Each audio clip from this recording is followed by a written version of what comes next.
Recording in progress.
Honorable members, good morning.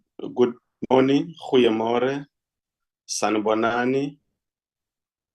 You are welcome to this meeting of the Portfolio Committee on International Relations.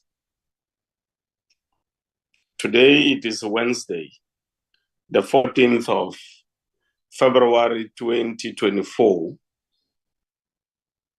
We meet in the context in which we see the unfolding situation in Gaza getting worse. South Africa has written a letter to the ICJ to try and bring to their attention the continuing atrocities imposed by the mighty force of Israel against the Palestinian people. South Africa awaits a response from the ICJ. Hopefully the United Nations and its relevant ancillary bodies will also look at this particular matter and how it can be resolved going forward, so that humanity located in that part of the world, and that humanity includes the people of Israel, must live side by side in peace, where young people can pursue their dreams without any hindrance and consequences of this war. where both the Palestinians and the children of Israel, as they grow up, they can all over the world without them having to answer the questions relating to irresponsibilities of their mothers and fathers. Also in Africa, there are some problems that are ensuing and they are unabating. We hope that our leadership, as they have been doing, will continue to deal with these problems, working collectively with the regional bodies, including the African Union. And we hope all interested parties globally can work with states within the African continent, the African Union, and the regional bodies to attend to these problems that are ravaging in parts of the African continent. Because if these problems continue to persist, the analogy of wanting to project Africa as a continent that is dark, that is not capable of handling its own challenges, will continue unabated. The children of Africa will continue to leave their country, not because mainly they go by their choice, but because in some instances they will be compelled by circumstances for them to leave either their country or their continent. So we hope that all these forces that are involved in these challenges of wars, of differences, of fights, of instability can realize the future we are bequeathing to future generations, which will be difficult for those future generations to contend with. And we hope that sense can prevail. Bafana Bafana have arrived this morning from their duty to ensure that South Africa is seen as a country capable of rising to the challenges in as far as ambassadorship pursued through the field of play in soccer and football is concerned. We hope that the performance of Bafana Bafana will encourage young people, not only in South Africa, but all over the African continent, in the world, to realize that those with capital can migrate to South Africa, invest in the necessary infrastructure that must help not only soccer, football, but the rest of the sporting codes, so that young people can continue to express, to demonstrate, to nurture their talents for South Africa and humanity generally to succeed. So we hope that our elimination processes that's going to be starting in June for the World Cup will go well. At least some people in parts of the world are beginning to talk about South Africa in as far as the talent and the ability to rise to the occasion is concerned through the Africa Cup of Nations that ended last week. So we commend Bafana Bafana for that. Of course, some commentators, correctly so, have compared the amount of passion, euphoria that accompanied the Rugby World Cup which South Africa won, how we performed in the cricket, and how we performed with Bafana Bafana, which I prefer to refer as the Baobab Boys, because the strength of our national team, I think, is resilience. And strength can be compared to a baobab tree, which does not easily fall. And I hope one day we can refer to this team as the Baobab Boys rather than Bafana Bafana.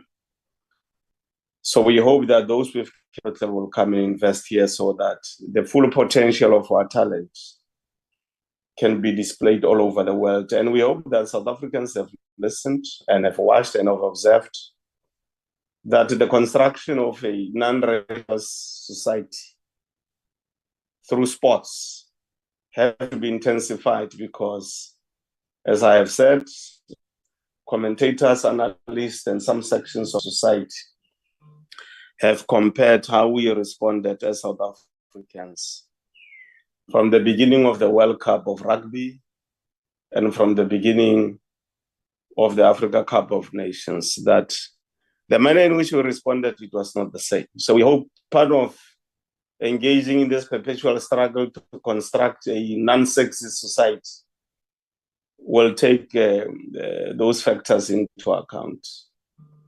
I was in Cape Town when Bafana were going to play Nigeria.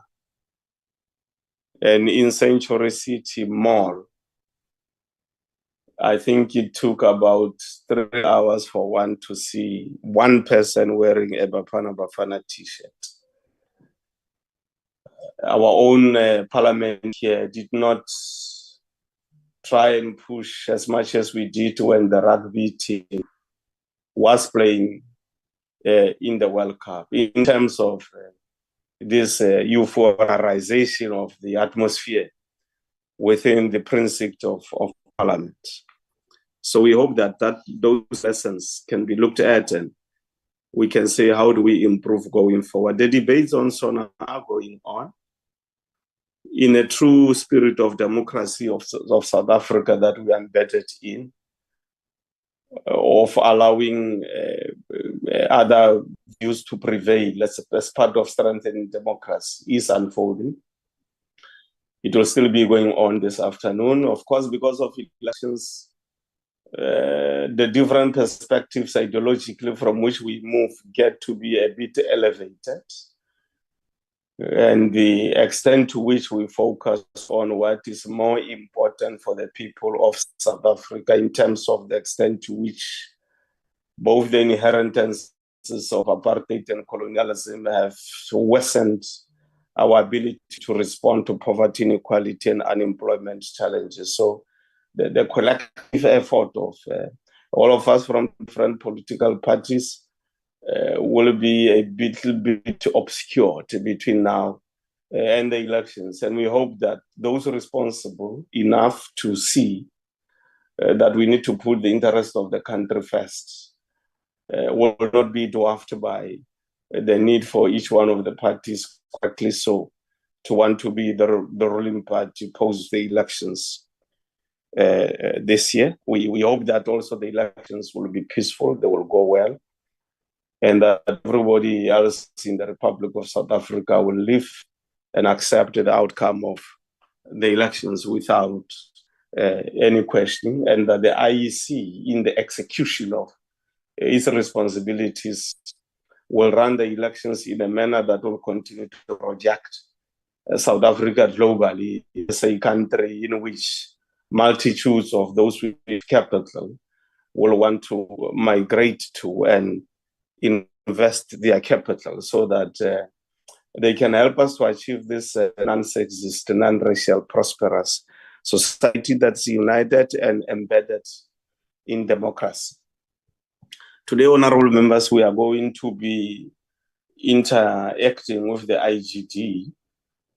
The IGD will be briefing us through Ntatemtembu here on how they intend to do the establishment of development agencies in different regions of the world, thus also pursuing the agenda of ensuring that the intellect of humanity can be unleashed throughout the world so that this humanity can better comprehend the challenges that we face, how collectively we can respond to the challenges, how our individual capacities and weaknesses must be harnessed into a force that can bring together humanity as a glue to try and respond to a necessary deepening of understanding of these challenges that we face.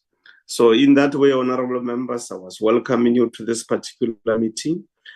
Just give us the apologies, Luabalo. Good morning, Chair and honorable members. Chair, we have one apology. It is from Honorable Powell. She is traveling to Germany. Thank you, Chairperson. Thank you very much. Are there any other apologies, honorable members, that we need to take care of?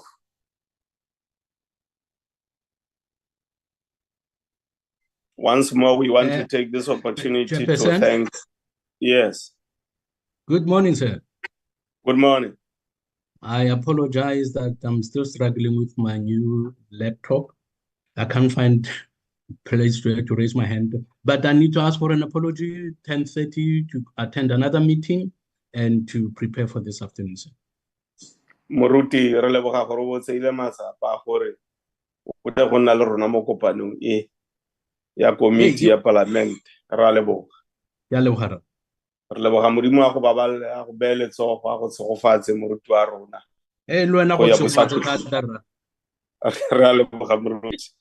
As I said, honorable members, we at this stage want to thank the IGD for agreeing to work with us as the necessary portfolio committee of parliament. As you know, honorable members, we've got 3 mandates which are enshrined in the constitution, which is holding the executive accountable, public participation at all material times, and lawmaking.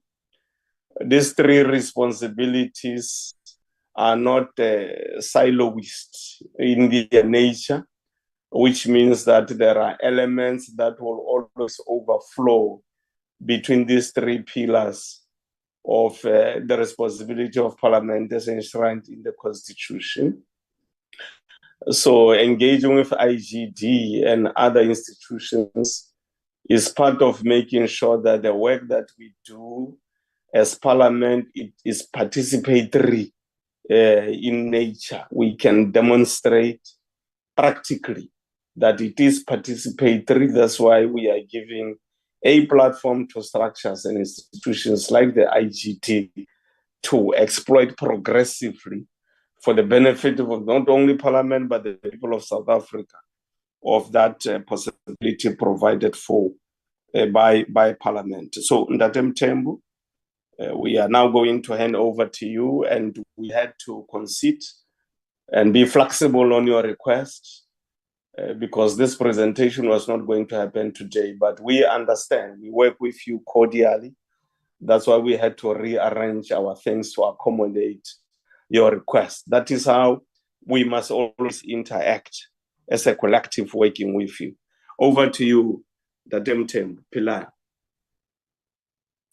Thank you very much, Chairperson, and thank you very much, honorable members, for the opportunity to have this engagement with you this morning, and also for allowing us to come in today. I essentially, Chair, there are, I think, 5 key thematic areas that I will focus on. I'm also joined by my colleague, Senior Research Associate at the IGD, Ms. Sanusha Naidu, who's listening in and will also, if there's any questions or following that, will also participate in that. The first part that I'm going to focus on is generally an overview of the growing role of South-South cooperation and how it has evolved. And that frames it within a broader context of South-South cooperation. The second part is going to be on South Africa's development diplomacy landscape. The third part is I'm just going to introduce a comparative analysis of various countries involved in development cooperation. So countries like Mexico, India, Brazil, and also Rwanda. And then the fourth part is on opportunities for the South African Development Partnership Agency. And then lastly, it's just a little bit on, as the operationalization of SADPA gets underway, is to touch on the elements of training and capacity building. So let me just, and just to note that I will be sending a consolidation of all of these speaking notes to the committee. So the first part on essentially the historical elements of South-South cooperation, but also of triangular cooperation. It's important to note that the political term South is a product of the era following World War II and came to signify a block of countries in which levels of economic development were, and to a certain extent still are, far lower than countries in the global north. These countries came to see the historical and contemporary similarities they shared as reasons for greater cooperation and solidarity in global politics. The initial idea of developing countries seeking closer cooperation in global politics emerged in 1947 when pre-independent India hosted the Asian Relations Conference, drawing a total of 27 countries. As former colonies began to gain their independence, another major meeting attended by Asian and African representatives of newly independent states took place in Indonesia in 1955 and is commonly referred to as the Bandung Conference. Close cooperation among countries of the South eventually culminated in the formation of the Non-Aligned Movement, which was founded in Belgrade in 1961. And as developing countries continued to seek greater cooperation in matters such as addressing imbalanced trade relations, the United Nations Conference on Trade and Development, UNCTAD, was then established in June 1964 to aid those efforts, addressing imbalanced trade and disparities between the global north and south. And these still remain pertinent issues today, and the UNCTAD continues to also carry out that mandate. It was then during the first ministerial meeting in Geneva that an informal grouping of 77 countries emerged to form the G77. And in 1974, the United Nations General Assembly endorsed the establishment of a special unit within the United Nations Development Programme to promote technical cooperation among developing countries. That would be the precursor of the United Nations Office on South-South Cooperation, the main office that coordinates South-South and triangular cooperation globally and within the United Nations system. We then go to 1978, a significant year in the evolution of South-South cooperation, where we had the Buenos Aires Plan of Action for promoting and implementing technical cooperation among developing countries, and that was adopted in 78. Now, triangular cooperation, which involves more than 2 countries, so 3 countries or more, in fact, countries or international organizations working together on development projects.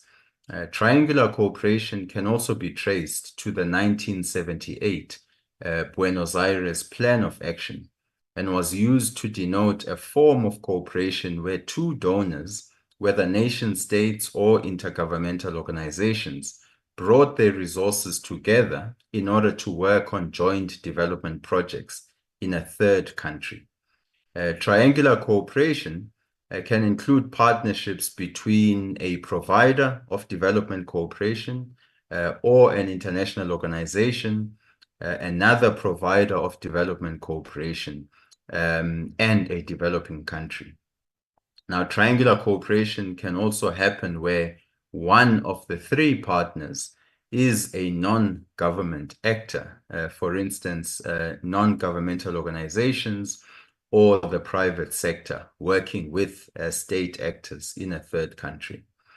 It can also include partnerships between a provider of development cooperation, example, countries of the Organization of Economic Cooperation and Development. Specifically, they have a Development Assistance Committee, So it can involve one of their members working with an international organization and a developing country. And triangular cooperation could also happen among developing countries. So essentially South-South schemes. In terms of the evolution of South-South cooperation, it's important to note that despite the growing momentum, South-South cooperation was seriously dealt a blow during the 1980s due to the following. You had the Uruguay round under the General Agreement on Trade and Tariffs, which transformed into the World Trade Organization. You had a major debt crisis, which began in Latin America and eventually forced many African countries to undergo structural adjustment programs. And then you also had a commodity crisis with its accompanying decline in processing industries. Now, this heavily impacted the ability of developing countries to turn South-South cooperation into a real force for tackling development challenges within the Global South.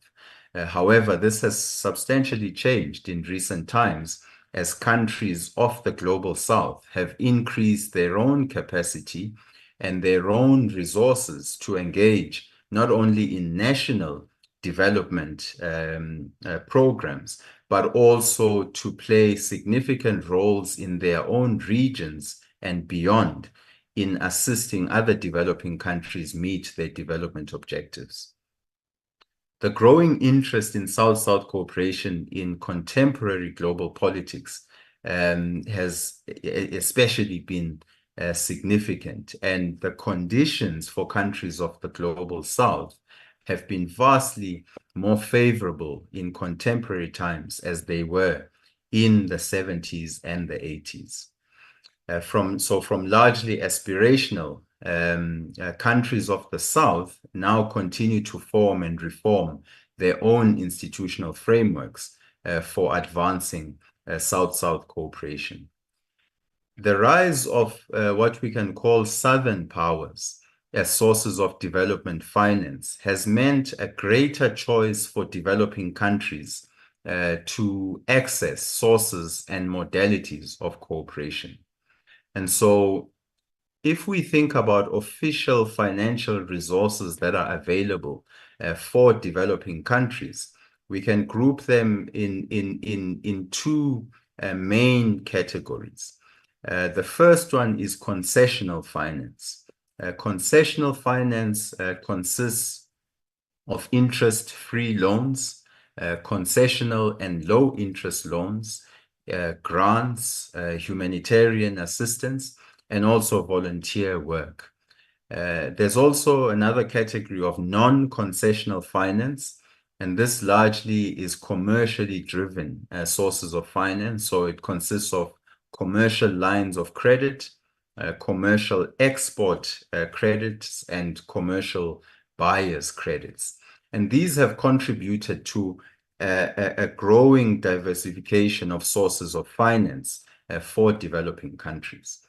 So the Global South now brings important lessons to share with their peers in the Global South and in the Global North about efforts to eradicate poverty, address challenges of inequality, decent work, and economic growth. But also important is that countries of the Global South also share experiences and lessons learned in social and economic development. So qualitative and quantitative changes in the Global South have evolved essentially. If we look at, for instance, the United Nations Millennium Development Goals, and we compare it to the Sustainable Development Goals, it's quite clear that during the time and period of the Millennium Development Goals, there was a disproportionate weight on countries in the Global North having to provide assistance to countries in the Global South.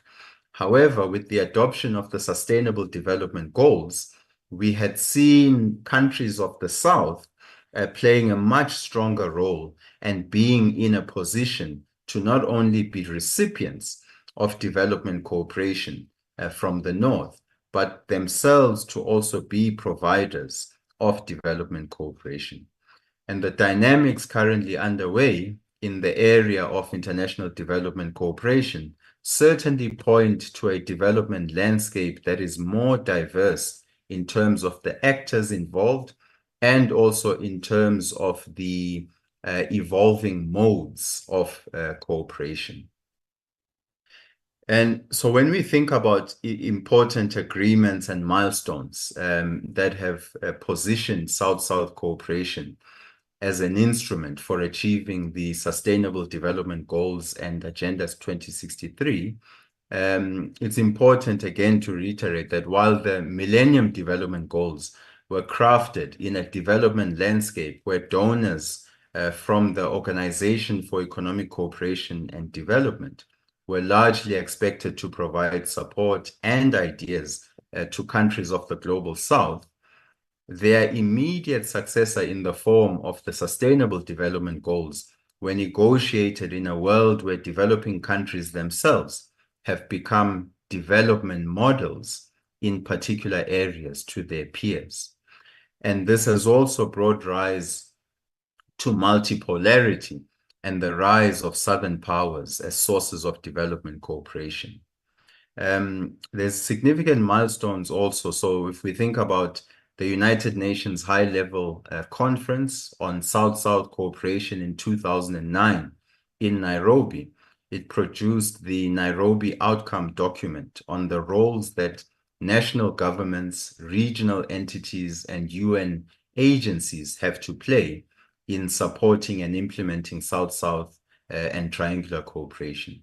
There was also the fourth high-level forum on aid effectiveness in 2011 in Busan, and that recognized the potential of South-South and triangular cooperation as a means of achieving sustainable development goals. We also moved to the Addis Ababa Action Agenda, which was adopted at the Financing for Development meeting in 2015, and this acknowledges the role and potential contribution of the new infrastructure facilities. And those new facilities include the likes of the Asian Infrastructure Investment Bank, the Global Infrastructure Hub, the BRICS New Development Bank, the Asia Pacific Project Preparation Facility, the World Bank Group's Global Infrastructure Facility, the Africa 50 Infrastructure Fund, and the Inter-American Investment Corporation. These institutions are important in addressing the infrastructure shortfall in developing countries, and they're estimated at between 1 trillion and 1.5 trillion annually. Closing off the section on South-South cooperation, I think what's also important is that when we think about the Sustainable Development Goals, goal number 17 of the SDGs asks nation states to strengthen the means of implementation and to revitalize the global partnership for sustainable development. South-South cooperation, whether for financing, knowledge sharing, technology transfer, capacity building, or the collaborative addressing of endemic borderless issues, has also become much more prevalent. Also, Secretary General Antonio Guterres highlighted the importance of these modalities in his report to the ECOSOC on repositioning the UN development system to deliver on the 2030 agenda, ensuring a better future for all. Lastly, the more recent, the second high-level United Nations Conference on South-South Cooperation, otherwise known as the BAPA +40, took place in 2019. And that gave additional impetus to the centrality of South-South cooperation and also to triangular cooperation. Honorable members, I think this is important in terms of just situating, I think, the growing role of South-South cooperation in terms of actually achieving its mandate, but also in terms of becoming much more mainstream when it comes to the changing international development landscape. Before I move into the South African context, it's also important to just highlight just a few, both in the South and also in the North, that, for instance, you have certain initiatives, like if we think about China, you've got the Africa-China cooperation through the Forum on China-Africa Cooperation.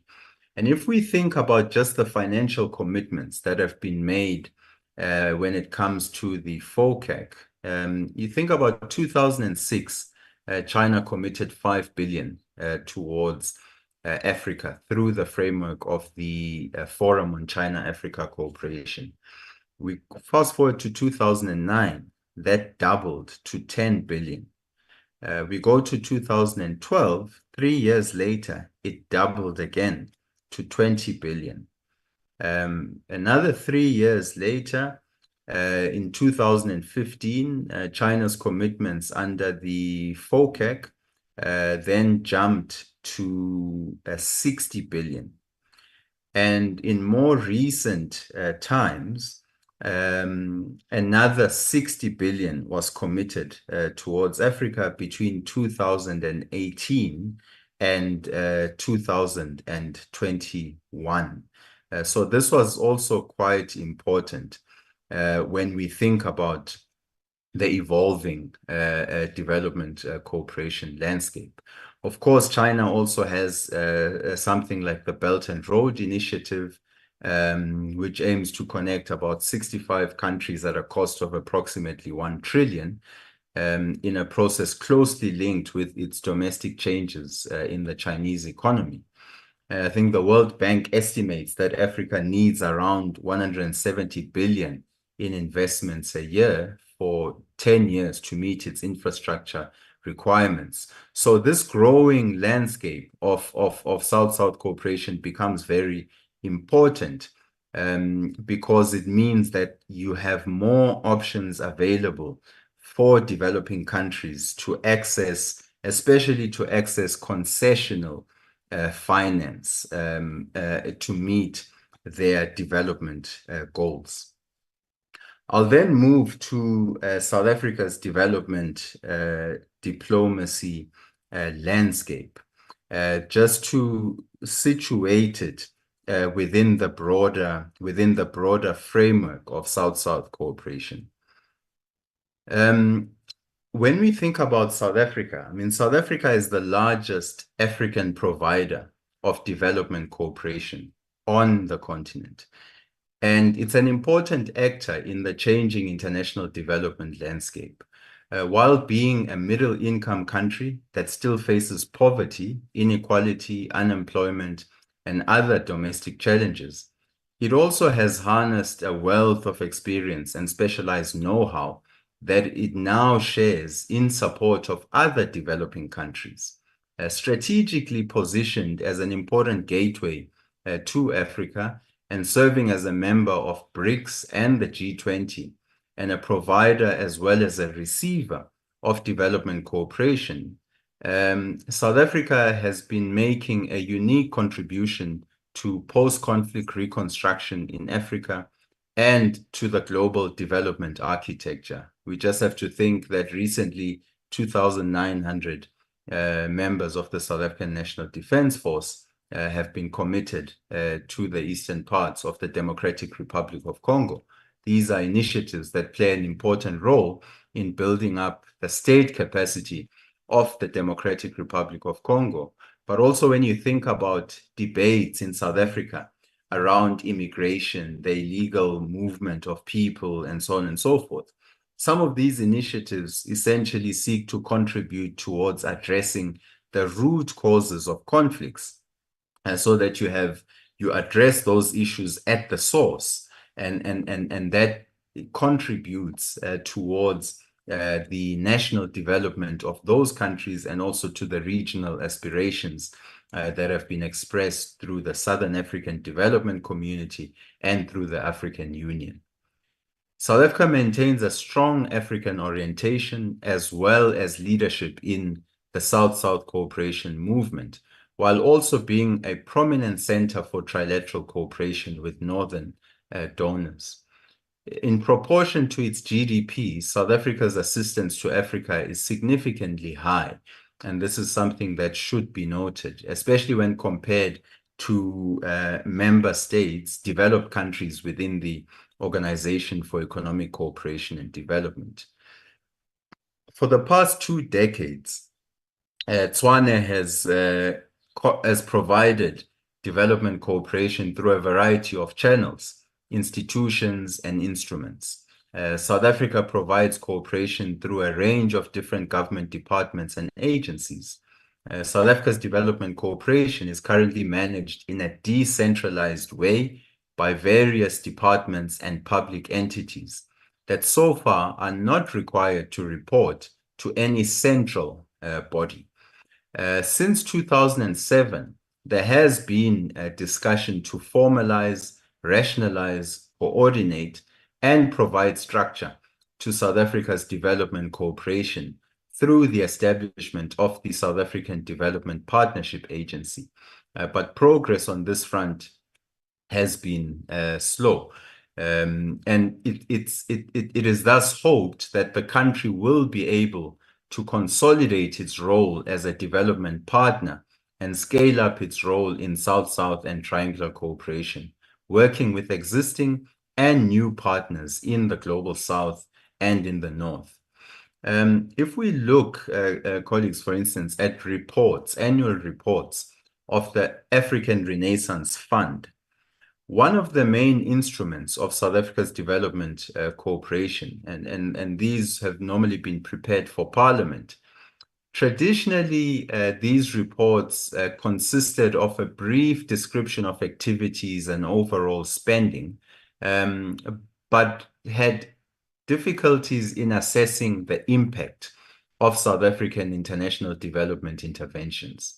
Now, this is gradually changing, and I think this is something that should be encouraged. It's gradually changing, as seen at least from 2017. If we think about the presentation of the annual work plan and budget of the African Renaissance Fund to the Parliamentary Committee on International Relations and Cooperation. Unlike previous budget presentations, since 2017, there was more of an emphasis on an attempt to evaluate the stage of the project and its impact. This is important. It's important, I think, for the oversight work of Parliament, but it's also important at the executive level to have an ability to understand the impact of the projects that have been underway through the African Renaissance Fund. While this type of reporting is still in its early stages, it's a step in the right direction and lends weight to the importance of embarking on research on South Africa's role as a development partner. Today's discussion and presentation builds on the IGD's work by ensuring comparative research and exchanges with countries from the Global South and North that are at varying stages of operationalizing their own development agencies. It thus contributes to existing debates on the measurement of the country's overall development cooperation, while making concrete recommendations on how the country can work with its development partners to scale up its South-South and triangular cooperation in a changing international development landscape. This has implications for the accountability, information management, monitoring, and evaluation of the country's development cooperation. If we just look at some of the work we've done, it shows that there's been mixed opinions that exist on the effectiveness of South Africa's current development cooperation approach. And this makes it important to develop a proper accounting of the overall quantity and geographic spread of South Africa's development cooperation as development projects cannot be assessed in relation to achieving. I mean, in the absence of that comprehensive framework, development projects cannot be assessed in relation to achieving South Africa's foreign policy objectives, the African agenda, or measured against international standards of development effectiveness. Now, this is important because I'm mentioning the African Renaissance Fund here, but the manner in which South Africa and other countries in the global south have dispersed international cooperation has been in a rather disaggregated manner. So almost all government departments are actually involved in the disbursement of international cooperation.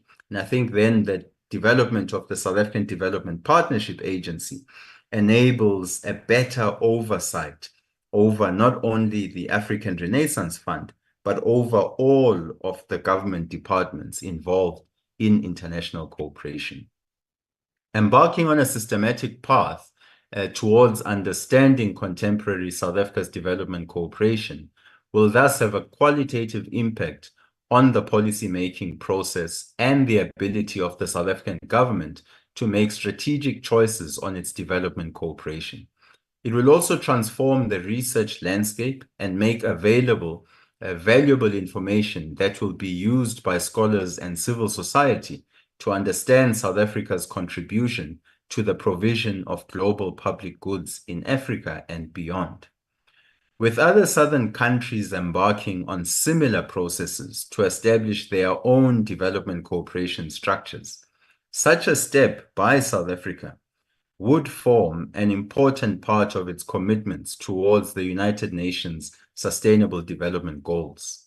South Africa thus has an opportunity to position itself as a serious contributor to the changing international development landscape. Systematic research on South Africa's development cooperation will also be a big contributor to the work of the new development agency, the South African Development Partnership Agency, but it will also be an important contributor to the work of the Parliamentary Committee on International Relations and Cooperation, as it seeks to play an oversight role in terms of South Africa's development diplomacy.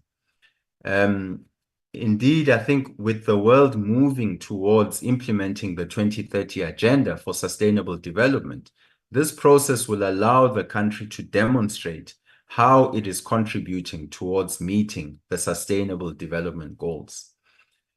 And this process will require also a lot of managing of data.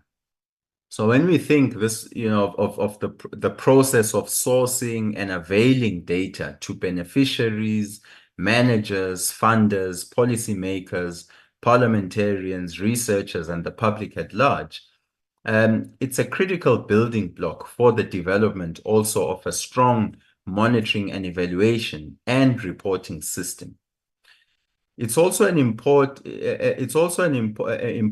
for better understanding which areas the country would wish to scale up its South-South and triangular cooperation based on existing strengths and comparative advantages. It also feeds into the important issue of transparency and accountability. It's important to also note that South Africa excels when it comes to public financial management systems. I think in 2015, it ranked third in terms of the best open budget index. And this has been, it's essentially been active in promoting accountability in global development fora, including through the Nairobi high-level meeting on South-South cooperation, the Busan High-Level Forum on Aid Effectiveness, and at the UN Financing for Development Conference in Addis Ababa. However, the reporting of its external development spending is not on par with the reporting of its internal spending. And so therein lies an opportunity also in terms of the establishment of the South African Development Partnership Agency and its also intended ability to have not only oversight over the funds administered through something like the African Renaissance Fund, but through all government departments. Now, this, coupled with the lack of a clear working definition for development cooperation, has essentially limited the extent to which South Africa can leverage its soft power in Africa and in global development platforms. And the establishment of SADPA will definitely go a long way towards addressing this very issue. However, it's important to note that this is not a uniquely South African issue. In fact, the weaknesses or the relative weaknesses in monitoring, evaluation, and information management appear to be an issue across many countries of the global South, evidenced by similar experiences of Brazil, Mexico, India, and also China. In part, this is due to the fact that these southern partners have had relatively little time to develop and mature strong systems of their own. And in almost all South-South providers, cooperation is provided by a range of different entities. A lot of their development cooperation is difficult to quantify, and it does not fit with the official definition adopted by the members of the Organization for Economic Cooperation and Development. So they've had a standard definition, I think, since 1971 on official development assistance. It's thus important that, that we take into account that while some of South Africa's development cooperation can be quantified in financial terms, there are also other aspects that go beyond financial contributions and thus cannot be monetized. As a response to some of these knowledge gaps and policy demands, the Institute for Global Dialogue has conducted empirical research on various aspects of international development cooperation, including on trilateral cooperation, which has resulted in recently published books, policy briefs, and journal articles. And these have contributed to understanding the changing international development landscape from the global South. But what is consistent in all this research was an effort to understand the changing international development landscape and the role of southern countries like South Africa in their immediate region and beyond. And so even a lot of what we are discussing today is also work that has either been published or is also forthcoming and will be shortly published.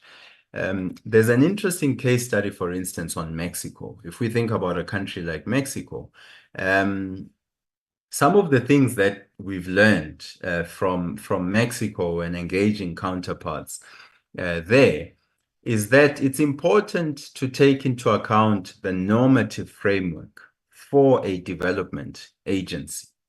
So essentially, normative frameworks represent a key aspect in the institutionalization of development cooperation activities in a country. The reason behind this is because the development cooperation will be legally aligned with the national public policies, and this will in turn define the administrative implementer of the agenda and the actors while providing guidance for their responsibilities. Without so for instance, when you speak to counterparts in Mexico, what they say is that without the creation of a legal framework that is coherent with the national policy, it becomes difficult to benefit from or to correctly implement an agenda for development cooperation.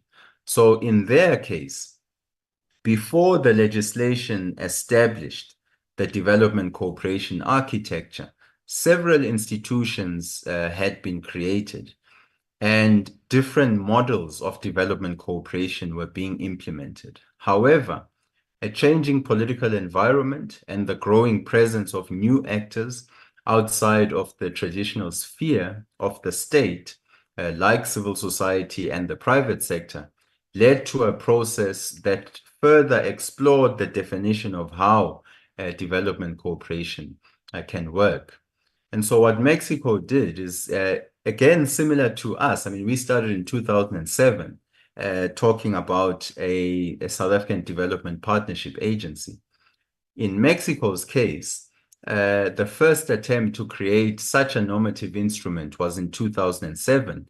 It took them about 4 years until its final approval in Congress. And in that long process, several actors discovered the strategic nature of development cooperation due to the way that some of the national agendas could be strengthened and supported in a more efficient manner. And so this was an important lesson for Mexico. Mexico also, what was important is that they've really involved civil society actors that are involved in development cooperation. And they've also worked with academic institutions in dialogue meetings to provide feedback to the legislature. And also, and this was all taking place in the lead up to the proposed legislation. The main argument for the presentation of a proposed legislation in Mexico was to provide legal, administrative, and operative certainty for the national institutions and for all the actors involved. Other objectives were to provide executive instruments for the fulfillment of commitments over development cooperation, to establish the coordination bases for the action of different entities at federal and local level, at universities, civil society, and the private sector. And finally, they were trying to create a system for the registration of information and the quantification of the actions of development cooperation.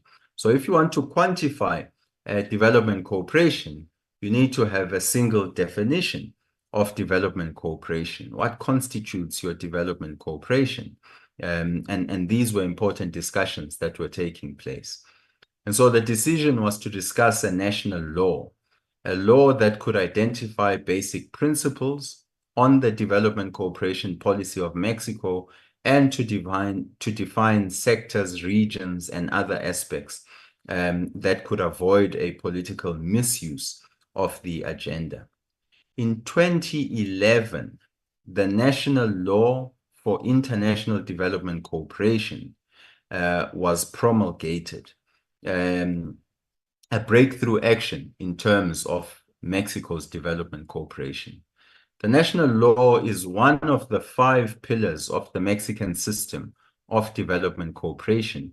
And within this law, the instruments to implement the development cooperation agenda are nestled. So you have the Mexican Agency for Development Cooperation, you have the National Program on Development Cooperation, you have the National Register of Development Cooperation, the National System of Information in Development Cooperation, and then you also have the National Fund of Development Cooperation. And this forms the architecture of Mexico's development cooperation landscape. The last and most important factor was the coordination and dialogue of different actors that put enough pressure on some legislative groups to advance on the legislative agenda.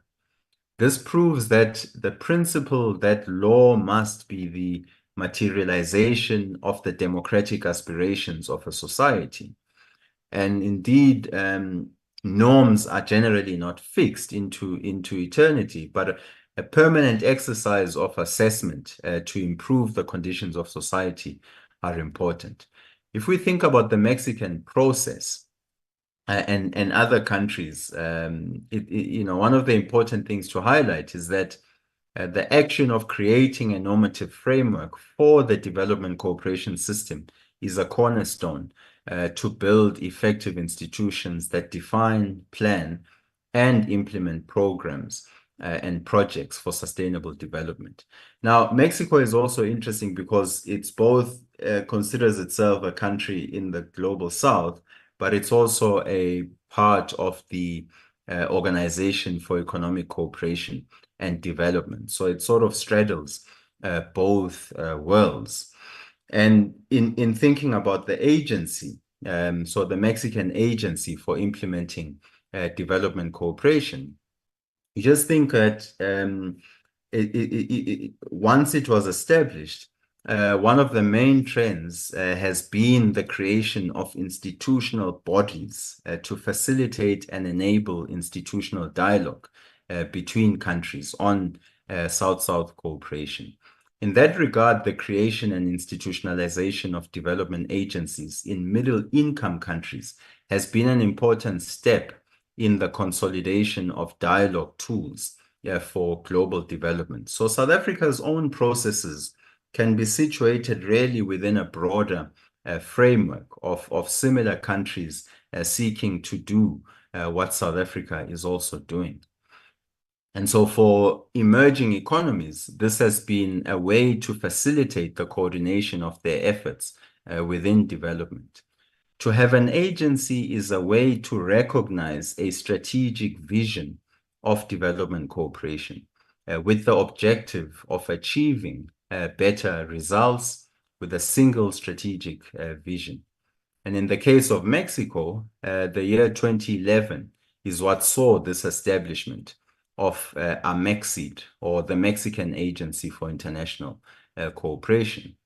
The official legal functions of AMEXID are to coordinate and foster the actions of development cooperation, collaborate in the elaboration of a sectorial program for development cooperation, to give advice to the Ministry of Foreign Affairs on international treaties and interinstitutional agreements on the topics related to development cooperation, to support, supervise, and follow up in coordination with the responsible institutions on the implementation of various policies and actions of development cooperation, to encourage collaboration agreements with local governments, municipalities, universities, civil society, private sector, and agencies of development cooperation from other countries.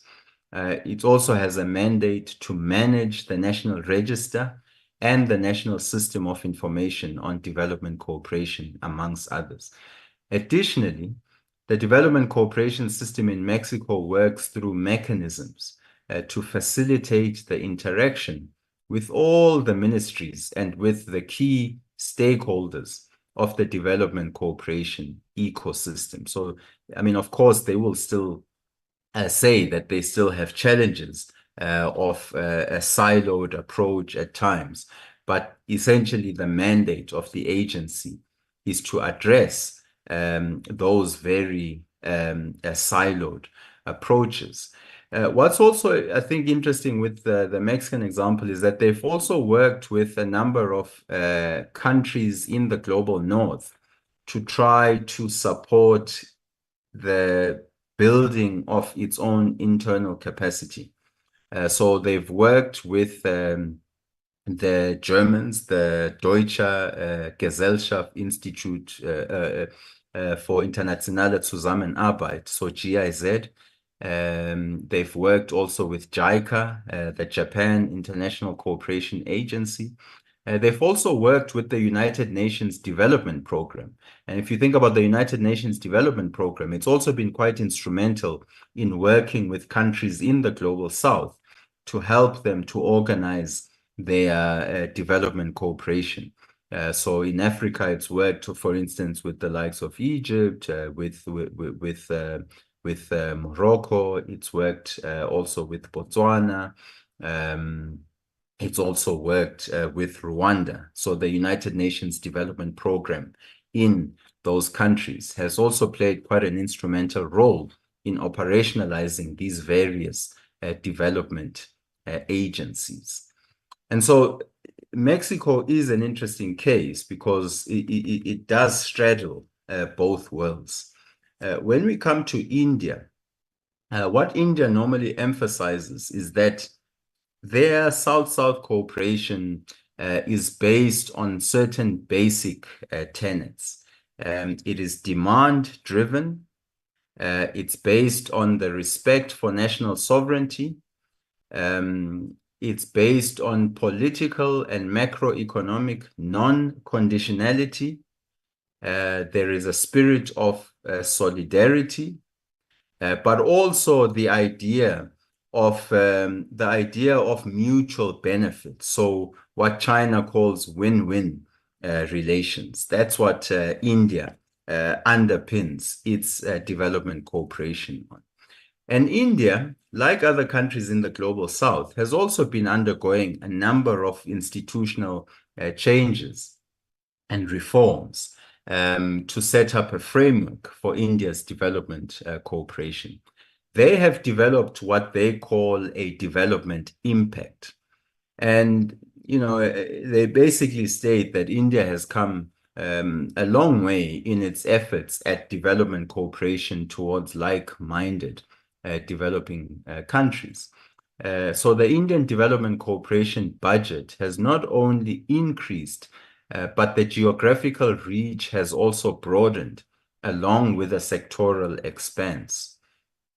At present, apart from capacity building, and this is really traditionally India has been well known for its capacity building, its training of other countries in the global south. So apart from that capacity building, India's development cooperation is manifested through its development compact on 5 components. Those components are capacity building and skills transfer, technology and technical assistance, development finance, which includes concessional loans and lines of credit, and also grants. But also what India has recently included is the concessional elements of its trade and investment. So where they facilitate and assist their own stakeholders to play a role in terms of trade and investment, but also to assist developing countries to play a stronger role in trade whilst attracting foreign direct investment. The development compact that India has developed is between the countries of the global south, and it is based on the basic tenets of the South-South cooperation, as discussed earlier. The development compact offers opportunities for growth and economic expansion through human capacity building and strengthened institutions. So India, on the account of their university education system and the early establishment of Indian institutes of technology, Indian technical institutes, and Indian institutes of management, was somewhat well placed as compared to other countries to share their experience when it comes to education and when it comes to training. So capacity building through training and technical cooperation formed an important part of India's development assistance. Capacity building initiatives of India have been traditionally channeled through what is called ITEC, the Indian Technical and Economic Cooperation, which was formalized in 1964. Though India has provided human resources assistance to developing countries since its independence. Scholarships are important also for India. Scholarships and education exchange programs also remain quite important to their own development cooperation programs. And if you just think by 2015, ITEC was offering training to more than 10,000 candidates per year from 161 countries through 52 institutions, which cover over 250 courses, starting with a small number of 9 scholarships just after independence, and bringing the total number of people trained under Indian training programs to over 50,000 since conception. So again, just to reiterate, those 5 pillars for India: capacity building, which involves training, sending experts to partner countries, scholarships, third country training programs, deploying volunteers, conducting feasibility studies for third countries, and also prototype production and training centers. That's the first pillar. The second pillar is trade and investment, where India offers duty-free trade preferences, trade permits, infrastructure improvement for trade facilitation, trade promotion, and trade support services. But also it provides business facilitation services, assistance for improving regulatory capacity. It provides investment funds, developing intra-regional supply chains, regional and sub-regional trade agreements, and it also provides a freely convertible currency for trade and has also trade preferences for FDI. So this is relatively recent, where India includes that trade and investment component also. The third pillar is development finance. So if you think about in the South African case, we have the Development Bank of Southern Africa, which provides, I guess, some finance on concessional basis and some on a commercial basis. And India has something similar.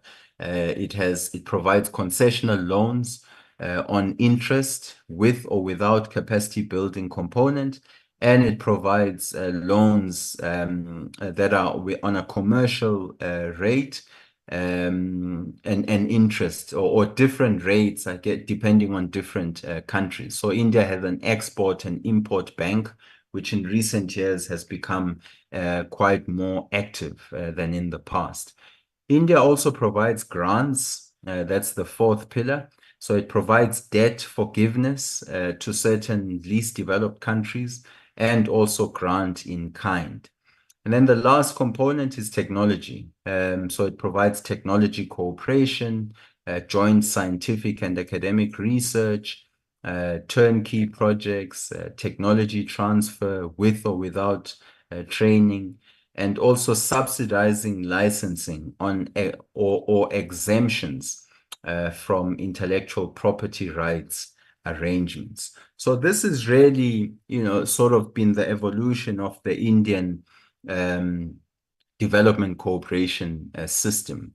Of all the modalities associated with India's development cooperation, the modality of concessional loans has been in a prominent position. It's growing in recent years, especially through the Export and Import Bank.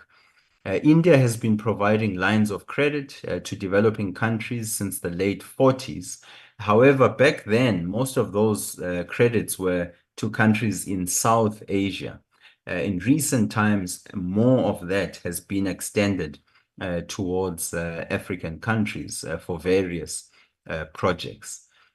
So the extension of Government of India supported lines of credit has been entrusted to be channeled through the Export-Import Bank of India under the Ministry of Finance, with the Ministry of External Affairs handling the sectoral charge. The Ministry of External Affairs Development Partnership Administration, which essentially administers all of India's development cooperation. So it's the overarching body. So it would be something similar to what we want to create, in a sense, with the South African Development Partnership Agency. And that Development Partnership Administration acts as a key link between the Exim Bank in India and the actual project site in partner countries. The local missions also play a role in identifying projects and then handing them over to the headquarters. And then I come to Brazil relatively quickly.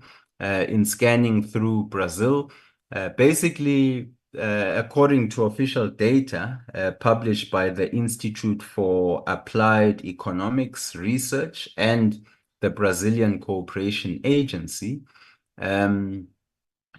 Brazil's international development cooperation increased substantially from about $158 million in 2005, and in about a 5-year period it increased quite a lot to about 923 million US dollars.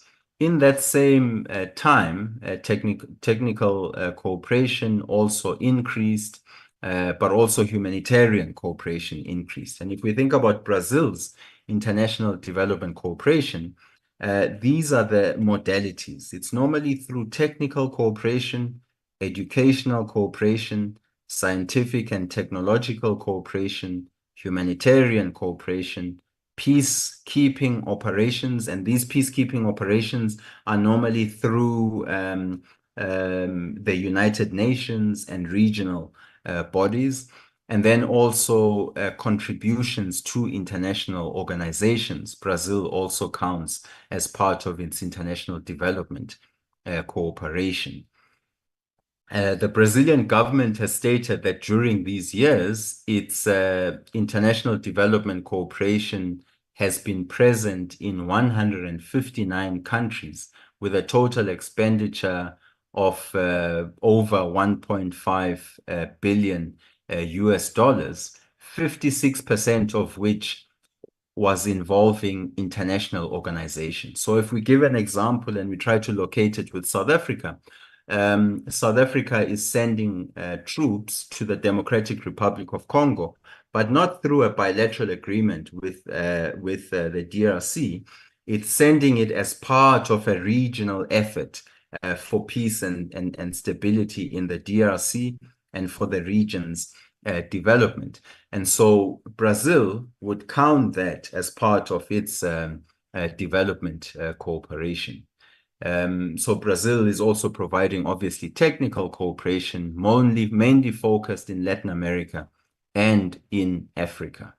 So Brazil has also played an important role because also it also has, similar to South Africa, it also has a decentralized structure. So whilst you have the Brazilian Cooperation Agency as the executing agency of technical cooperation projects, you also have, because of Brazil's big role when it comes to agriculture, you have the Brazilian Agricultural Research Corporation, which plays a central role, and also the Ministry of Health's International Cooperation branch has also played quite a key role in recent years, especially if we think about the pandemic and things that needed to come after the pandemic.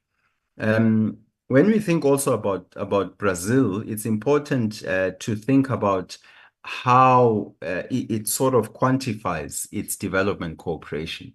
So Brazilian international development cooperation activities do not involve a direct financial transfer to partner countries. It's important to recall that Brazilian international development cooperation is statistically conceived as a public expenditure under the annual budget laws, current spending. So it does not include either subsidized investment loans or external debt write-offs, unlike India, for instance. Grants are only exceptionally taken into consideration, also unlike the Indian example. So, for instance, Brazil does have similar institutions like South Africa's Development Bank of Southern Africa, which disperses loans in the region and beyond, but it does not include that as part of its development cooperation activities. And that's just because of how Brazil defines its development cooperation. What's important here is to also see that there is plurality within the Global South. Different countries adopt definitions based on their own positions and their own understanding of development cooperation. So in Brazil, there's two types of public expenditures that are made by the federal administration in international development cooperation. The first one is payment of civil servants and eventual collaborators of the federal public administration. So this involves things like airline tickets, per diem, salaries, technical working hours, scholarships, and grants. And this is for Brazilian civil servants going to other developing countries to work with them in terms of technical cooperation. The second is on financial commitments with multilateral organizations. So, for instance, Brazilian contributions in the United Nations, Brazilian contributions in regional organizations, these count. And for Brazil, for funds to be counted as part of its development cooperation, they have to be 100% concessional. Closing in terms of Brazil, it's important to note that institutionally at a national level, the Brazilian Cooperation Agency, which was founded in 1987, has the main responsibility for coordination. But there are also special international cooperation units within domestic ministries like health, education, culture, rural development, among others. Even within the Ministry of Foreign Affairs, where the Brazilian Cooperation Agency is located, there is a special unit dealing with food security cooperation programs. One could also recall that international development cooperation initiatives coming from the General Secretariat of the Presidency of the Republic. So there's also participatory national councils. For instance, the Council on Food Security is quite active. And so you can see that also with the Brazilian example, you have a disaggregated approach. But the agency is supposed to coordinate all of that.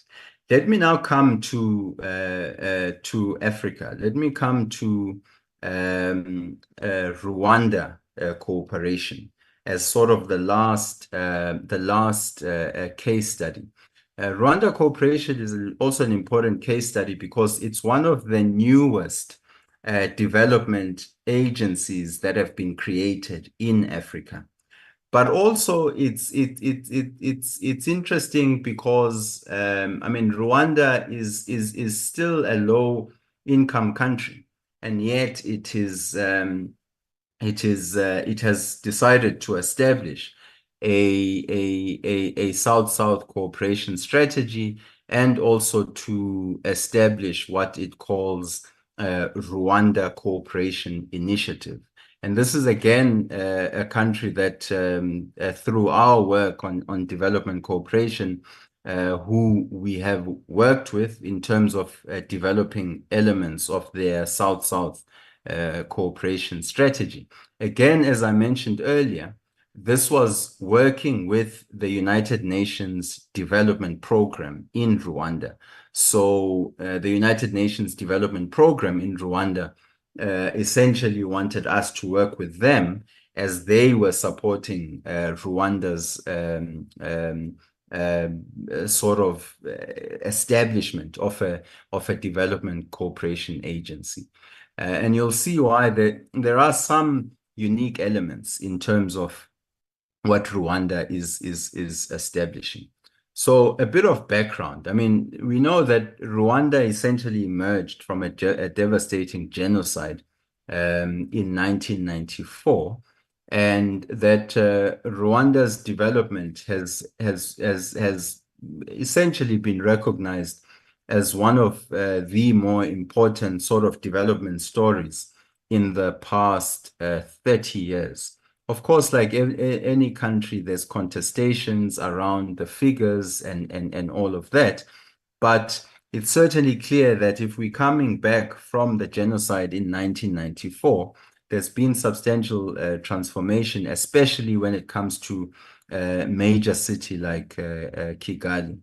Rwanda's transformation has been fueled by political, social, and economic reforms that the country achieved through developing what Rwanda refers to as innovative solutions shaped by its own history, traditions, culture, and values. Rwanda refers to this as homegrown initiatives. And these homegrown initiatives form part of the country's strategic orientation towards ownership and the search for solutions tailor-made to Rwanda's particular challenges, which is an important element of South-South cooperation. So there's certain sort of homegrown solutions that Rwanda has developed in the past 30 years. These include concepts like Ubudehe, which they refer to as collective action to fight poverty, Girinka, which is basically a program, 1 cow per family. It's a poverty alleviation program. There's a program called Umurenge, which is a community savings and credit cooperatives. You've also got something called Gachacha, which is community-based system of justice. And in fact, in establishing that Gachacha system, they also learned lessons from our own example after apartheid, moving away from a sort of retributive stance of the post-1994 government towards a reconciliatory approach. So they referred to that system as Gachacha. You also have a program, government program called Imihigo, which is basically performance contracts, performance contracts that are signed with various government departments, entities at a national and a local level. You also have something called Umushi Irano, which is a national dialogue council that takes place annually. And then you have something called Abunzi, which is a mediation committees for conflict resolution at a local level. Now, these have played roles in Rwanda in terms of fostering unity, stability, social cohesion, and also lifting people out of extreme levels of poverty.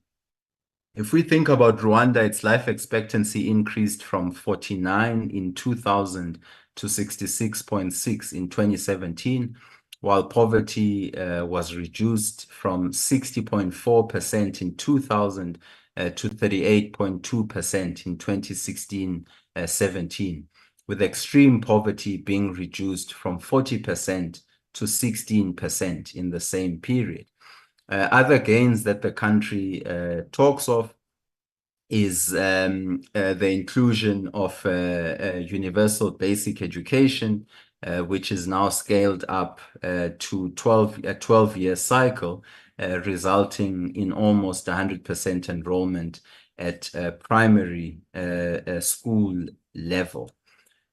Now, some of the programs also that have been interesting is that around, for instance, that 90% universal health coverage and a young and growing population, with approximately 70% under 30 in a demographic similarly representing Africa's own demographics. So Rwanda has basically one of the things it also boasts of is things like gender parity, where it leads the world in terms of gender parity in parliament, with 61% representation of women in 2020. Some of the ways in which Rwanda has basically structured its national planning have included short to medium and long-term development goals, which have included their economic development and poverty reduction strategies, which covered 2008 to 2018. And then they developed a national strategy for transformation covering the period 2019, which comes to an end in 2024. You also have documents such as Vision 20, and now they are working on the basis of what they call Vision 2050. The country has also been a proactive implementer of the Sustainable Development Goals and also of the AU's Agenda 2063, also leading various debates around the reform of the AU. Now, all of this has contributed to some interest in Rwanda by other countries in the global south. And so countries that are in similar levels of development as Rwanda have wanted to go to Rwanda to understand their development planning, their development programs. And so with that in mind, Rwanda wanted to then establish a development cooperation agency. And so the rationale behind the establishment of a South-South cooperation strategy was that in recent years, there had been a growing increase, an increasing interest and demand from different countries and international organizations to learn from Rwanda's practices. And also, Rwanda sought to distinguish itself from other providers of South-South cooperation, especially because it's still a low-income country. And so when you think about leading countries in South-South cooperation, it's rather the larger countries like your Brazil, India, China, South Africa, Indonesia, Mexico, and others. But Rwanda is a low-income country still, and yet it's wanted, it sort of had this ambition to create a development cooperation agency. So Rwanda's strategy on South-South cooperation came at a time when the country was moving from Vision 2020 to Vision 2050. And with those lessons in mind, it aligns with its three strategic priority areas: economic transformation, social transformation, and transformational governance. And these constitute the government's national strategy for transformation. Their strategy also incorporated elements of the AU's Agenda 2063 and also the East African Community's Vision 2050, and of course the global Sustainable Development Goals.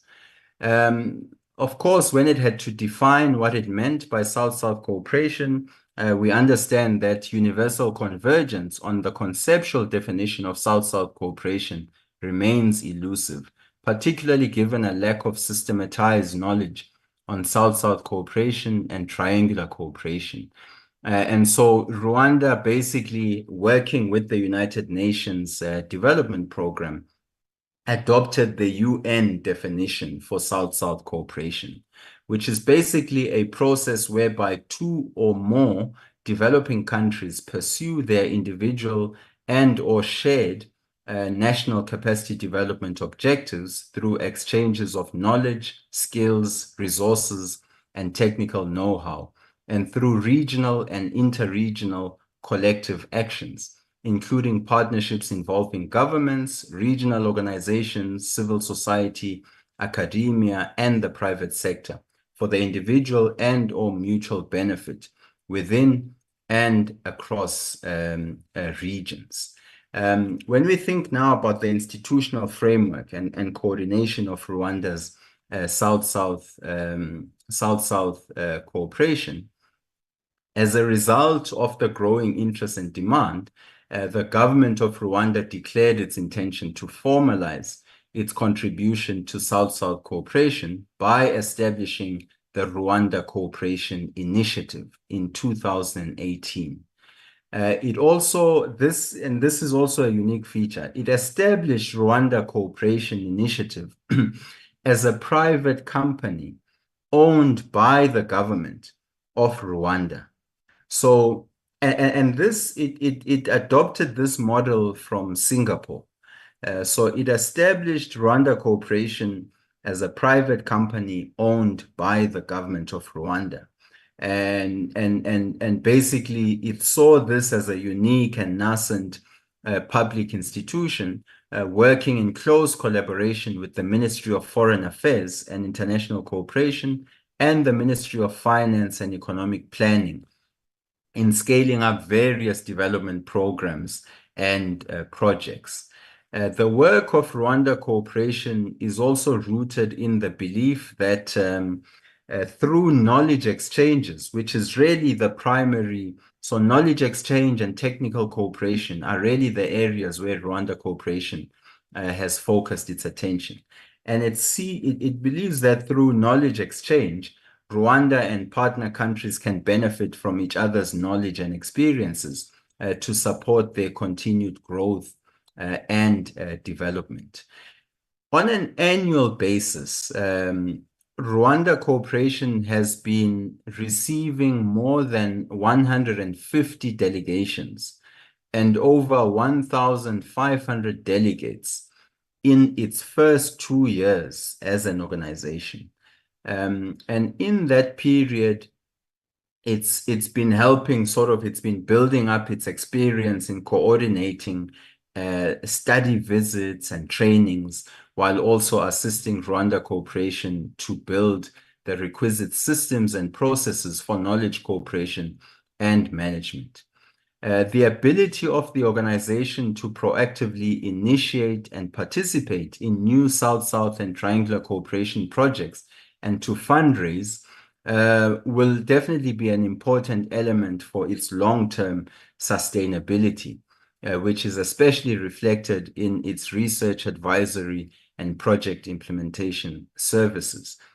It thus performs an important dual role of meeting the demands of its existing development partners through knowledge cooperation, study visits, and training, while also initiating new projects and partnerships by providing research support and advisory services through its various areas of expertise. If we think just about the institutional reporting, its performance and knowledge management, the institutional reporting, measuring, and accounting of Rwanda's knowledge cooperation takes place through the Rwanda Cooperation Initiative, with annual reports detailing the number and type of exchanges that took place, the geographic areas inside and outside of Africa that took an interest in Rwanda Cooperation's programs, and the specific programs from Rwanda Cooperation that had a greater demand. So this is how they've basically managed their reporting. If we just look quickly at the demographic profile of the study visits that have been undertaken in Rwanda, you'd see that a big portion of that, it is about 6% of it, it's Central African countries. You also have a huge proportion from, sort of not huge, but a growing proportion from Southern Africa. So you've got visits, for instance, in Southern Africa, you've had delegations from Botswana, Eswatini, Namibia, and even from South Africa, but not at a national level. So you've had various cities going to Rwanda, for instance, to understand things like their cleanup operations, keeping the urban space clean. And so you've also had a delegation from South Africa in 2019. In East Africa, you had delegations to Rwanda from Eritrea, Ethiopia, Kenya, Madagascar, Malawi, Mozambique, Somalia, South Sudan, Tanzania, Zambia, and Zimbabwe. And from West Africa, you had delegations from Benin, Burkina Faso, Gambia, Ghana, Ivory Coast, Liberia, Mali, Niger, Nigeria, and also Senegal, Sierra Leone, and Togo. And then from Central Africa, you had delegations from Angola, Central Africa, DRC, and also from Chad. You've also had delegations going to Rwanda from Sweden, from the European Union, so from Sweden, Estonia, and also to Germany. There's various areas that Rwanda Cooperation is also, as a new institution, is trying to address. So issues of sustainability, because it's received initial support from government. But the idea is that Rwanda Cooperation Initiative should be an agency or an organization that becomes self-sufficient over time. And so from these different study visits that it receives, it has a mechanism called a cost recovery mechanism, where it's trying to essentially break even with what it's received from government and its expenditure, with also contributions that are coming from some of these study visits, but also through some of the projects that it's undertaking in other countries.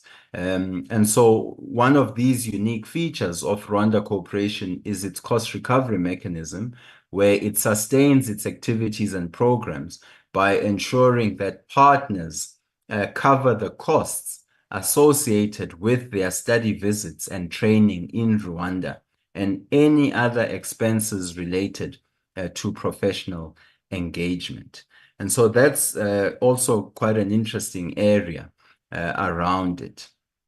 And then just sort of wrapping up in that regard, I think what's also become important for Rwanda is that they are increasingly thinking about triangular cooperation. So they're increasingly thinking of working with, let's say, the European Union in the Central African Republic, or working with the Germans, in Niger. And so this is another way that they are looking to share the costs, but also to basically keep active in terms of their South-South cooperation. Honorable members, let me just wrap up with these 2 points. I think the main thing that I've just tried to do is just to show firstly, how South-South cooperation has evolved over time and how countries in the global South have become much more important as sources of development cooperation in a changing international landscape, and situating South Africa within that. And this creates a lot of opportunities for South Africa, because no matter where you go, both in Africa, in other parts of the global South, and in the global North, one of the key questions that are constantly asked by development practitioners is, when is South Africa operationalizing its South African Development Partnership Agency? There's a lot of partners in the global North, within the European Union, institutions like JICA, and others who want to actually work with South Africa, but not only in South Africa, because South Africa is in a unique situation. So it's not a country that depends on development cooperation when our finance minister delivers the budget. South Africa is in a way sustains its own development programs.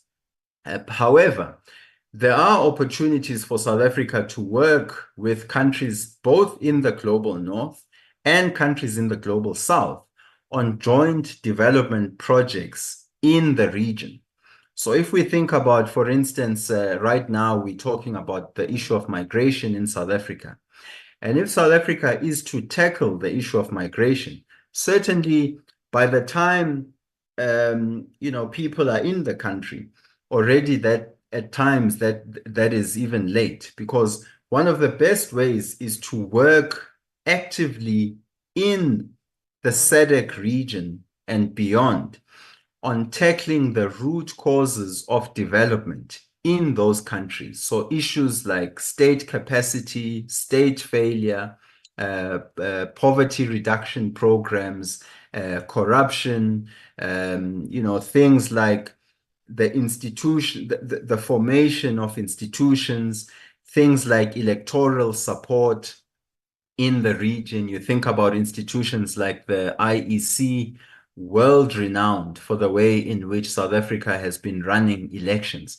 These are important institutions in South Africa that have important lessons also for other countries in our immediate region. And if you just think about what opportunity there is for South Africa to scale up its work with countries in our region on managing elections, on building state capacity, tackling poverty, and other challenges, there is a long list of countries in the global North and in the global South who would actually be very favorable in sharing some of their financial resources and also technical resources with South Africa in third countries in our region to tackle the root causes of irregular migration and poverty. And so this presents an enormous opportunity through the establishment of the South African Development Partnership Agency, because yes, funding obviously will come from national, but there are opportunities to scale up South Africa's development cooperation programs in the region by working with third countries. Lastly, there's opportunities when it comes to training and capacity building. So as South Africa operationalizes its South African Development Partnership Agency, there will definitely have to be, as the agency tries to coordinate all of South Africa's development cooperation, it will be important that the agency works with other government departments that have their own international cooperation programs, so that you move away from a system of a siloed approach, because as stated earlier, whilst the African Renaissance Fund is very important, but the African Renaissance Fund is not the only actor when it comes to South Africa's development cooperation programs. Defense, police,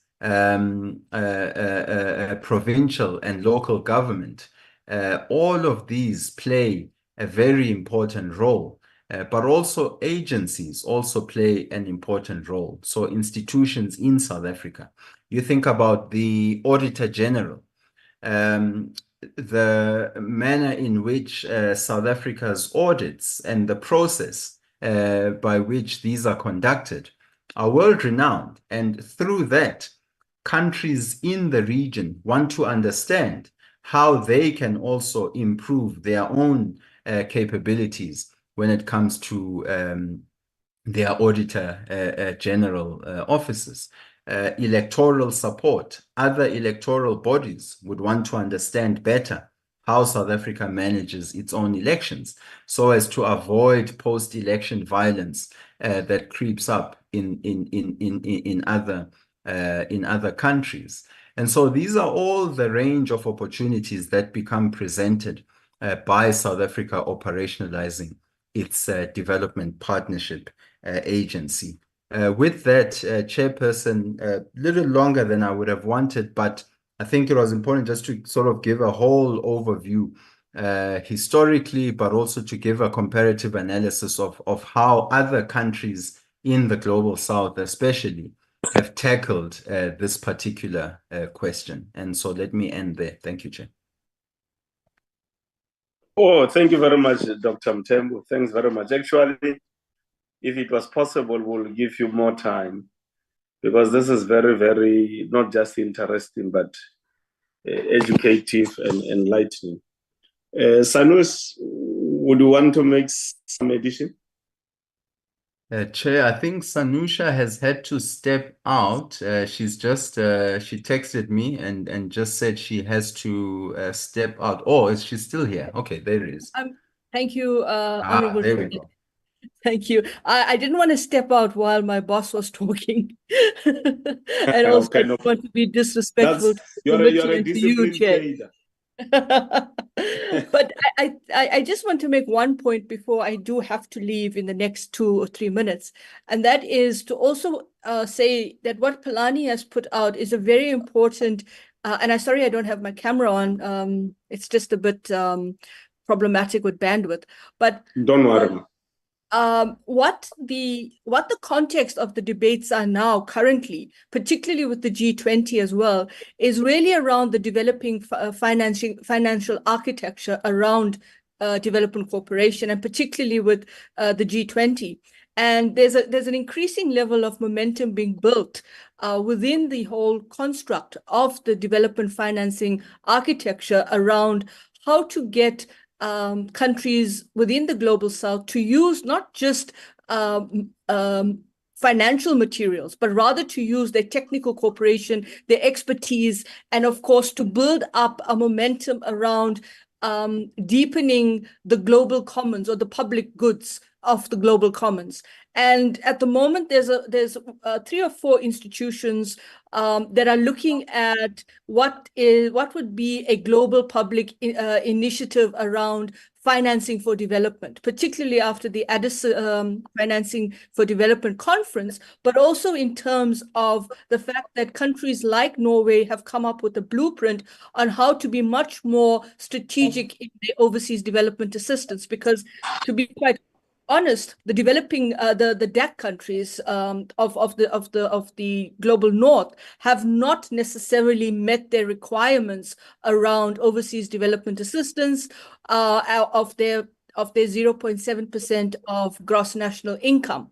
And countries like the UK have also started to reconfigure some of their domestic policy around ODA, particularly in terms of trying to use ODA now and shift the national strategy, which Palani spoke about very importantly, towards domestic challenges. So to say that we cannot always provide this ODA as a component of our external relations, of our development cooperation, but rather to shift it within the domestic landscape of the UK, because they are saying that there's a constituency or there's a domestic narrative in the UK that says, why do we need to spend this money to the global south?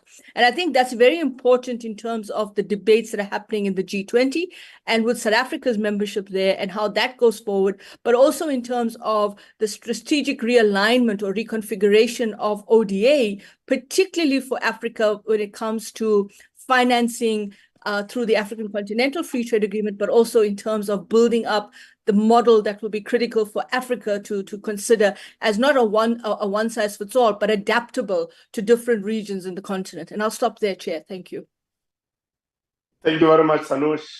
Thanks very much. Thanks very much. This was brilliant, excellent from IGD's perspective. I think we have imbibed ourselves into this presentation. Honorable members, I know that the transport from the villages are preparing to depart to Parliament for the debates. So we will quickly give members an opportunity to comment or ask questions, those who want to participate. Over to you, members.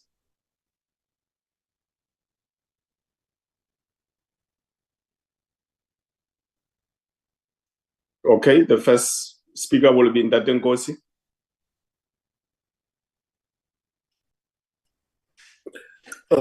Thank you, and good morning, everyone, Chairperson and colleagues. I think the input was very comprehensive and is very welcome and enlightening. It's difficult to make a substantive input, except just to highlight things. But I think I want to make it clear that after listening to this input, I think the movement or whatever is called from African Renaissance to Sapa falls far short of meeting the demands of in the conceptualization of development aid. And therefore think that it may be important for us to have an in-depth session and maybe physical, where we receive the input, but are also able to engage interactively with the input. That despite, I think the following then, for me, is that we should recognize the fact that South Africa is a growing and middle-income country, which has aspects of a developed economy and an undeveloped economy. And at all times, is what must inform us in developing the conceptual framework of where we feel in aid in the continent.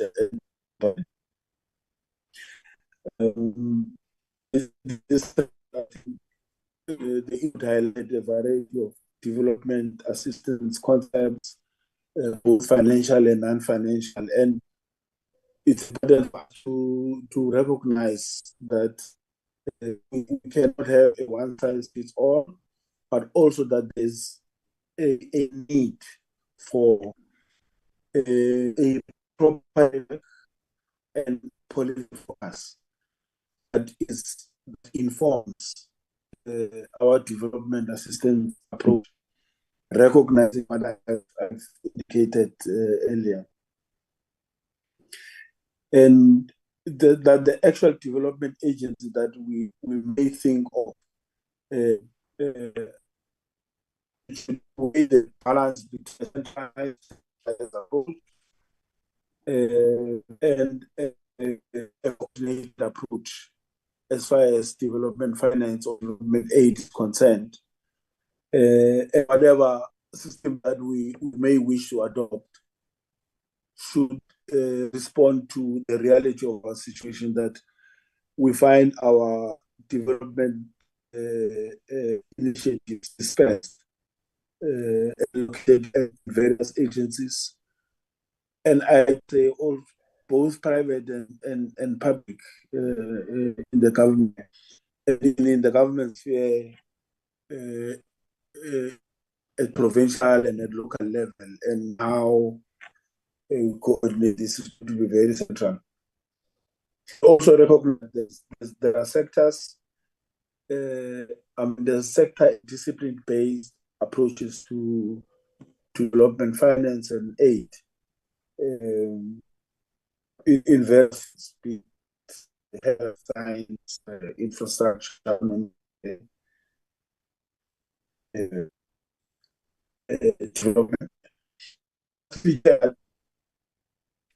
In engaging on the input of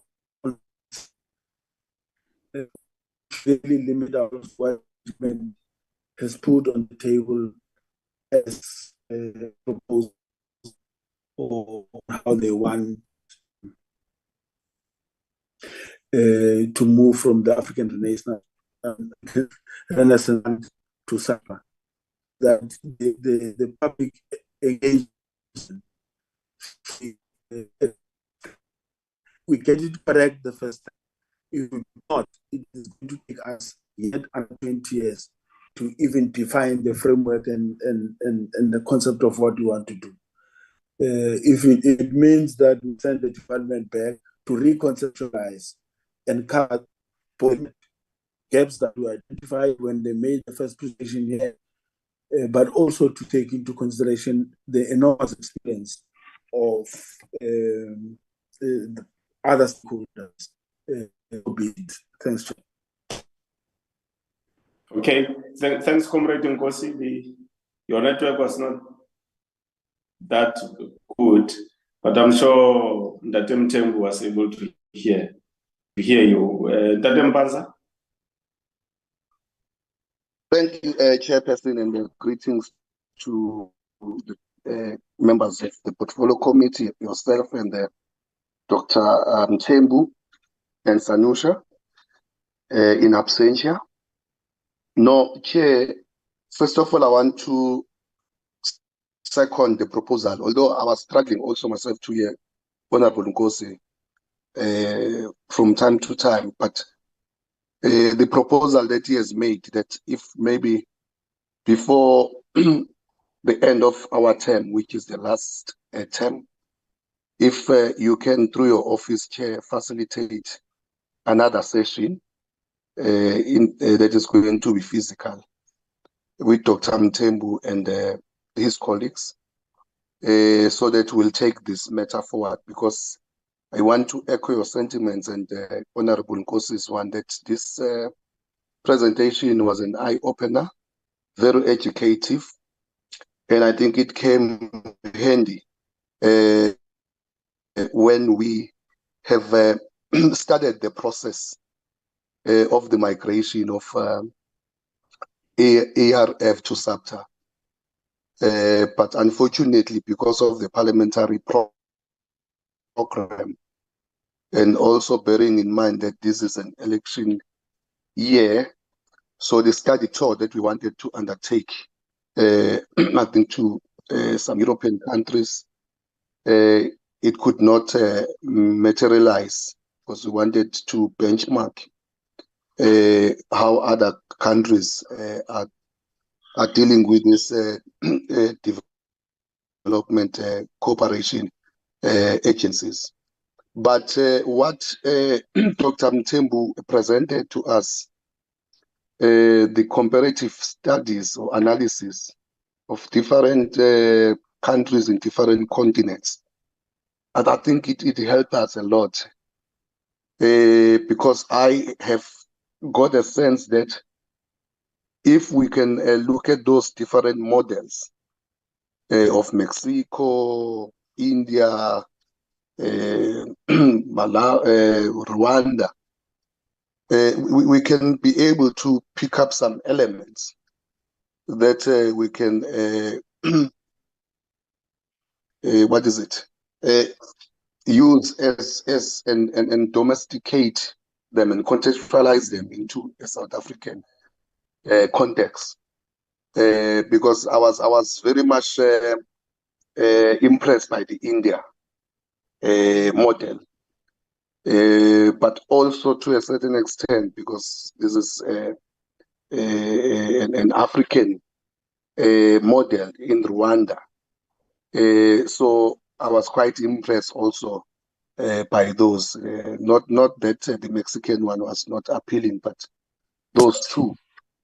So, Chair, I think without wasting a lot of time because of what you have said, the constraints that we have, that we had to move to the SONA debate, please can I request that through your good office, you then arrange another session where we are going to interact at a physical level and then maybe be able to bring all other relevant stakeholders to be part of that engagement. And if it's permissible, the department also can be part of that. I don't know what the process is, whether they allow that kind of interaction at an earlier stage.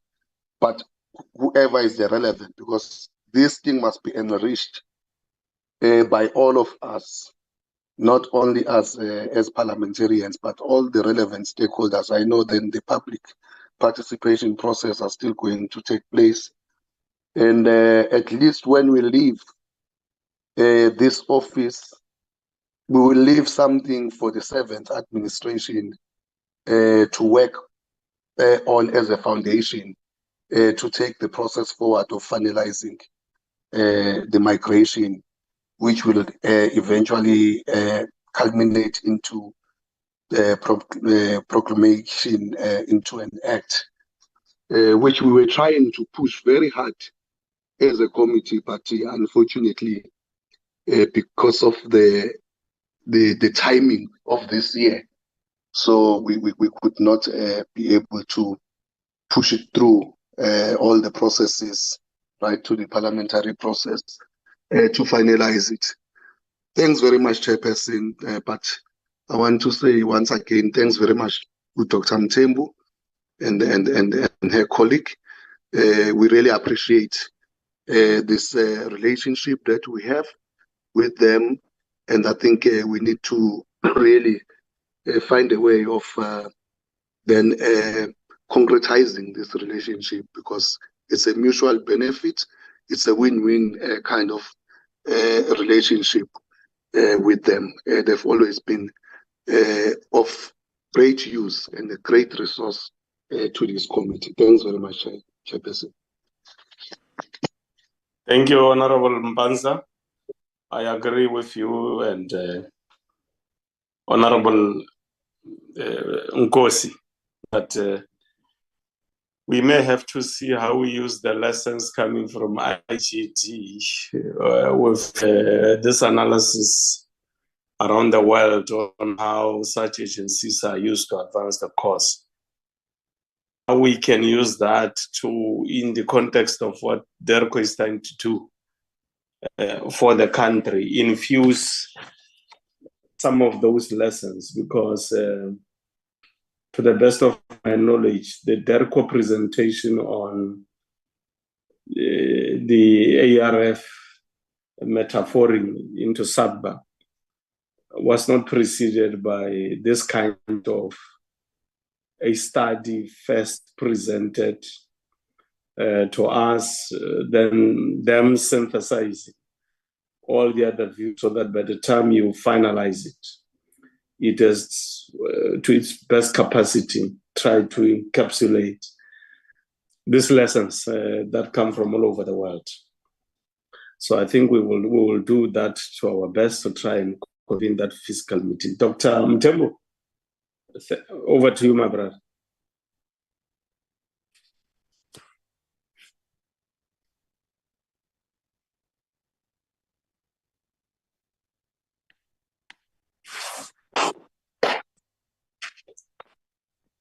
Dr. Mtembu? There we go. I was muted. No, I just wanted to say thank you very much, Chair, once again, for the opportunity to engage with the committee, and just to convey that we definitely remain available to continue the engagement, both physically and virtually. But also, you know, if even needs be, to even coordinate with some of these actors that we are engaged with, whether it's the Europeans in terms of their role, whether it's India, China, Mexico, Brazil, or whoever I think actors are out there. If it would aid, the work of the committee in terms of really seeing this process through around the establishment of SADPA, we certainly remain available to do that. And just lastly, to say thank you again for moving the session to today. That is really much appreciated. Thank you, Chair. Thanks very much, Dr. Mtembu, and thank you very much, comrades, and honorable members, for firstly attending the committee meeting and ensuring that we engage with the presentation. We agree with your proposal, Dr. Mtembu. I think that's what we'll do, to include all these other global instances of examples of how you can deal with development institutions. We want to thank our staff, the staff from your office, Dr. Mtembu, for engaging among themselves and coming to the advice that we should arrange this meeting in the manner in which we did. We also want to thank many other South Africans who may have joined the proceedings of this Committee of Parliament through various platforms provided by Parliament as part of enhancing democracy in South Africa. We thank you, honorable members. We will meet again at 2:00 in the House for the final leg of the debates on the state of the province, of the state of the nation. Address. This is a problem I think been in the past. You always talk about state of the province. Former premier. Yes. For the state of the nation this afternoon, it was exciting. Yesterday, I hope it will also be exciting today. Unfortunately, we are not getting statistics from viewership in as far as television is concerned in South Africa. In other countries, they would have indicated by the time the president presented, this was the viewership. The first day of the debate, the viewership, second day of the debate, and the response by the president, the viewership. So we hope that, especially the SABC, can start doing that. We'll meet in Parliament later today, comrades. And honorable members, thank you very much. The meeting is now formally adjourned. Thank you, Chair. Thank you, Chair. Sharp.